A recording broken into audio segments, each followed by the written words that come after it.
A standard is a set level at which you are willing to tolerate.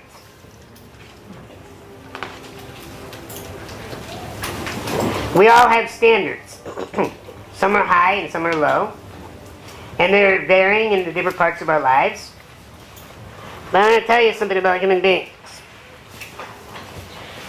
Human beings will push you to levels you will tolerate. It's human nature to push you to a level you will tolerate. And if your level of toleration is being physically abused, you will get into relationship after relationship of being physically abused. Because that's a standard you've set that, it's okay. As long as he sticks around, I don't care if he beats me up. It may sound mind-blowing to you if you have nowhere near that type of standard. Other people have standard that, listen, I'm in great shape, I'm exercising, I'm keeping my body toned and firm, and health is important to me, and I ask the same of you in your life. And that's the standard they set. Some put standards on, you need to be into reading. You need to love reading books. Some set standards of, you need to be into cooking. Some set standards of, you need to love sex. And lots of it. Some set standards of, you just need to make love to me once in a while.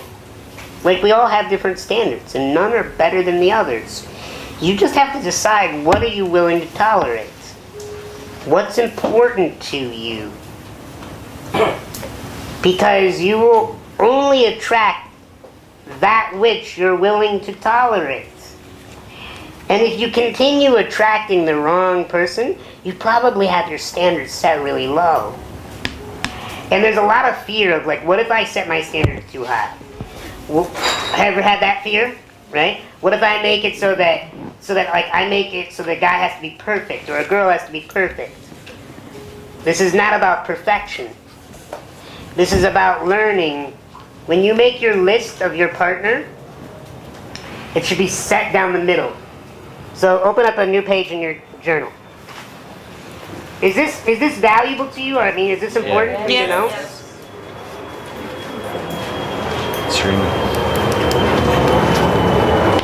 So on the left side of the page, you're going to cut it down vertically. On the left side of the page, you write at the top musts. M-U-S-T-S. Like, these are the musts. And on the right side, you write down, this would be nice. And the musts are the standards. Okay? The musts are like, okay, for instance, I'm going to give you one of my musts. In order for me to be in a relationship with a woman, she must be a non-smoker. Period. End of story. Not like, oh, I'm a social smoker. No. Like, I don't want nicotine anywhere near you. Now, will I lower that for just a hookup? Yes. But I'm not going to date you. Is that wrong and bad? No, it's just what I know. It's a standard, and I set differently for hookups than I do for relationships. Sounds wild, but it's the truth. Another standard that I set is you must have peace with your past. That's a must. Or you must be in the process of finding peace with your past. Because if you are continuing to drag your past with you, in negative past that I'm speaking of, I am a therapist by trade. I can't be my girlfriend's therapist. I've tried. And failed. We have to have musts. We have to have, and so many times we put, especially as men, I'm going to be stereotypical, we put body shapes into the must category. She must have this size breasts. She must have this size legs and waist. This type of skin color, hair color, eye color. Okay, fine. And women, you're sometimes just as guilty of this. The challenge, though, is what if everything else you were looking for was coming in a container that just didn't have that one component. You're gonna throw it all away? I sure hope not. And that's why you need to have must versus it would be nice. Because for me, like, I have a lot of it would be nice. It would be nice, and here's how you know it would be nice. If she didn't have it or he didn't have it, but they had your must, you'd be like, okay, cool, I'm alright with this.